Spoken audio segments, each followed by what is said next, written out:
Good morning. It's finally that time. It's our 20.3 analysis. If you watched last night, 20.3 is exactly the same as 18.4 a couple years ago. It's 21:15:9 or Diane of deadlifts and handstand push-ups, followed by 21:15:9 of heavier deadlifts and 50-foot handstand walks. Basic standards RX, guys, you'll be starting with 225 for your deadlift and then bumping up to 315. And then for the RX ladies, 155 and then bumping up to 205. Scale's a little bit different. Scaled, you're starting at 95 pounds and then bumping up to 135 for the ladies. And then you're doing hand release push-ups and then a bear crawl in place of the handstand walks. Fellas, your deadlift starts if you are scaled at 135, and then the next round increases to 185, and then once again hand release push-ups. And for your handstand walks, they're replaced with a bear crawl. If you are in any other specific age groups, double check the standards and the weights for that. Standards for your deadlift, pretty self-explanatory. Starts on the ground. Now, when you start as well, do not start in the crouch, otherwise it'd be a false start. So you have to start 3, 2, 1, go in the standing position, then pick up the barbell. Hands must be outside the knees. No sumo deadlifts, and your arms must be straight throughout. So no bouncing the bar off the ground. Pretty easy with deadlifts. Hips, knees, full extension. Head, shoulders behind the bar. You can use two separate barbells as well. So instead of just loading weight on for 225 to 315, you can have another bar there already set up for 315, or you can have someone else load the bar as you kick up in your last round of handstand push-ups. And then you have to be using collars as well outside the plates. Handstand push-ups, those that remember 18.4 handstand push-up standards were absolutely horrific. Last year, they just had strict handstand push-ups. This year, we're going back to the terrible handstand push-up standards. So, sorry, Jacob Hepner, if you're out there. But to measure our handstand push-ups, we stand with the back on the wall. So, pay attention as well if you're judging. So, the athlete's going to stand with their back on the wall that you will be doing your handstand push-up on. Feet no wider than hip length or hip width. Heels touching the wall looking straight ahead. We're going to mark a line at the top of the head. Then after that, we're going to have the elbow placed on the wall, keeping that 90-degree angle with the wrist straight. And we're going to measure from the wall all the way to the end of the knuckle furthest from the wall. Then we're going to divide that number in half. We're going to add that to the top of the head mark. And that's going to be our line for our handstand push-ups. So those with very short forearms, this is going to be a little bit trickier for you. It's going to be a little bit harder for you. But once you have that heel established, you're going to mark it with a marker, chalk, or tape.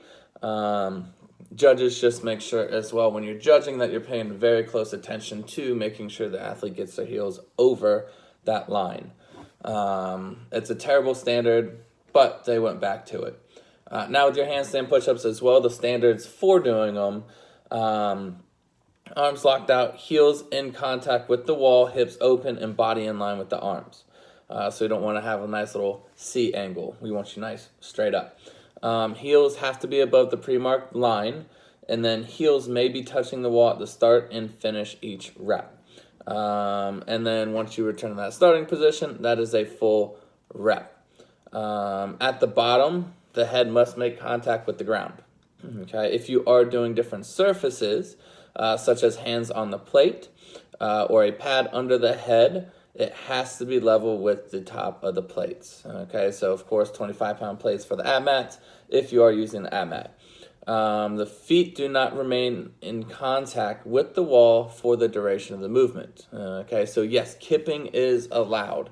Okay, however, the heels have to touch at the beginning of the rep and at the end of the rep. Handstand push-ups, just because I know everyone's going to make it there, or a handstand walk because I know everyone's going to make it there.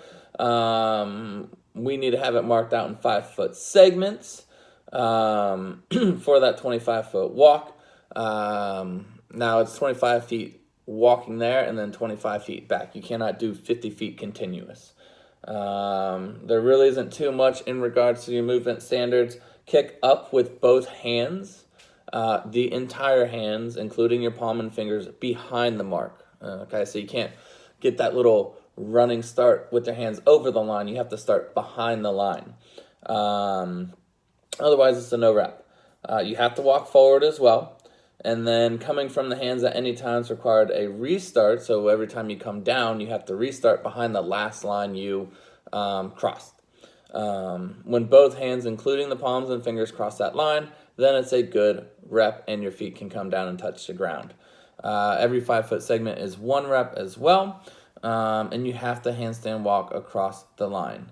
Jumping both hands across the line is not allowed. So if you're falling, and you make that dive, no rep.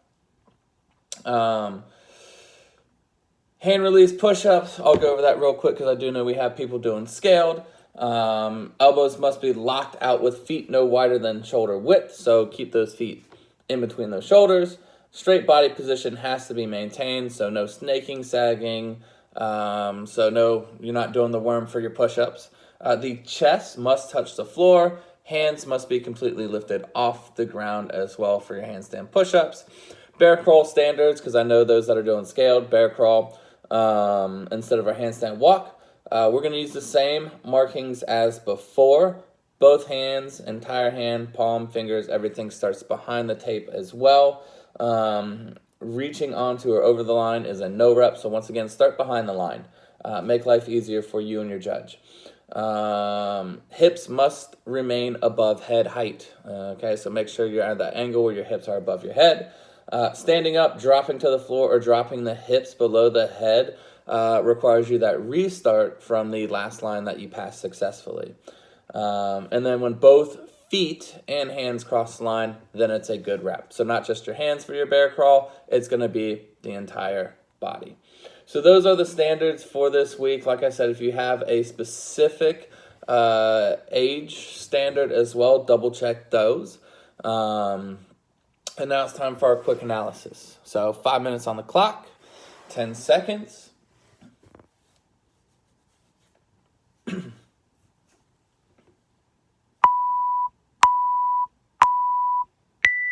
All right, so total reps of the workout, even with our walks, is 165 reps. The first rounder, Diane, so pretty much 21, 15, 9, deadlifts, handstand push-ups is 90 reps altogether. 45 deadlifts, 45 handstand push-ups. Then you got another 45 deadlifts and your 50-foot walks. So watching this, I looked up my old 18.4 score, and I'm sure some of you guys did as well to kind of see how far you got. Just a couple tips just from the beginning. With your handstand push-ups, go a little bit slower to make sure that you don't get any no reps. I know Newberry last night doing his for the open announcement got a couple, and make sure that heels over the line. Looking at this as well, I think a lot of people are going to underestimate it. Your midline is going to be affected quite a bit from the deadlifts and then the handstand push-ups. A lot of core stability involved, and then also as well. We did some deadlifts this week, so you guys already know your lower back, hammies, and glutes are going to be on fire and lit up during this workout. Looking at my old score, fairly new, 96 reps, so pretty much 6 deadlifts into the round of 315. Finished Diane in 620, which is okay. Looking at the pros last night, a couple things to look at, and remember we aren't pros, so some of their strategies probably not going to be applicable to us. But Newberry went unbroken on all his deadlifts at 225 and handstand push-ups. So his whole Diane was unbroken. He finished it up in 322, and he also had a couple no reps on his handstand push-ups. Maddie Stewart, who he went against, 353. Newberry had a transition time of 18 seconds from his final handstand push-ups to his deadlifts. He finished about 31 seconds before Maddie Stewart and Diane. But the total time it took, Newberry finished in 7:59, Maddie Stewart finished in 7:32. So he finished Diane quicker, however, she caught him on the heavier deads and handstand walk. I know a couple other athletes put their scores up last night. Noah Olson, Chandler Smith, they both got under 7 minutes, so they're around 6:20 and 6:40 marks, which is absolutely blazing speed. But this workout plays more towards the shorter athletes. Anyways, into our strategies. Quick little strategies. I'm going to try to get done in this 2.5 minutes. So if you know your Diane score, that's fantastic. I know mine. I know my PR. But if you have a really quick Diane time, don't try to PR it. You can definitely lose the workout on trying to go too hot in regards to that. I know as well people are saying, whatever your normal Diane time is, probably going to be 30 to a minute slower, just so you have some gas left in the tank for the heavier deadlifts. Now, that's if you do Diane and you are planning to get into the heavier deads and the handstand walking. So, if heavy deadlifts are going to be a struggle, you're looking like, man, 205, 315, those are ridiculously heavy, I'm going to struggle with that, then yeah, go as fast as you can on Diane to give yourself as much time as possible. If handstand push-ups are a limitation as well, do your deadlifts fast to give you more time on your handstand push-ups. Pretty much take advantage of of the movement that you're really good at to make up for the movement that you're struggling at. And who knows, we may actually get a couple handstand push-ups, for the first time tonight. In regards to that as well, have a plan on how you're going to break up your deadlifts. It's really up to you. I wouldn't suggest going unbroken. It's a lot. But maybe 11 and 10 for the round of 21, 7, 7, 7 for the round of 21, 6, 5, 5, 5, 5 for the round of 21. Break that up. But you don't want to do small sets like 7 sets of 3, especially at 225. When you get to the heavier weight, then it's going to be like, let's try to do as many as we can and survive. Unless you're really good at deadlifting. Round of 5 or round of 15, I'd go 5, 5, 5, or 10 and 5, and then round of 9, either all 9 or 3, 3, 3, 5 and 4. Come up with a rep scheme, write it down on a whiteboard, stick to it, and have it right there. Handstand push-ups, once again, it's going to be depending on your limiting factors. If you can do them unbroken, take advantage of that. Or 7, 7, 7, or you just might be trying to aim for 1 tonight, which is perfectly fine. Last little bit of information, your deadlifts. I know a lot of people like to go singles. I would not go singles on your deadlifts. And the reason why is it's just a lot more force to pick up that bar from the ground, and capped. I'll finish up. I only got 2 more points. But yeah, don't go singles on your deadlifts. It's a lot more tension, a lot more effort to pick that bar up from a dead stop from the ground compared to your touch and go. However, once again, the lighter weight, you are going to be able to touch and go. The heavier weight, it is going to be a little bit more challenging. I know my first time doing this, my very first rep picking up 315 after handstand push-ups, it was, it didn't feel like 315, it felt like 500 pounds. A couple key things to consider as well. Yes, we want to move fast. It is an open workout. We are having the in-house competition, but also as well, be smart. Okay, if you're gonna pull, if you're gonna pull that heavy weight with your deadlifts, and you're gonna have that cat back and your spine shoot out of your back, it's just not worth that extra second or two. So take your time. Make sure you have proper form, and make sure you preserve that back as well. You don't want to wake up Saturday not being able to move because of your lower back.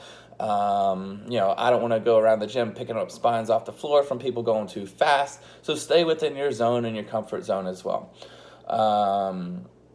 Also, as well, you may want to look at wearing a belt tonight as well with the deadlifts. I know that's what I'm gonna do. I have one of those old glass backs where any type of deadlift or movement, tends it to light up.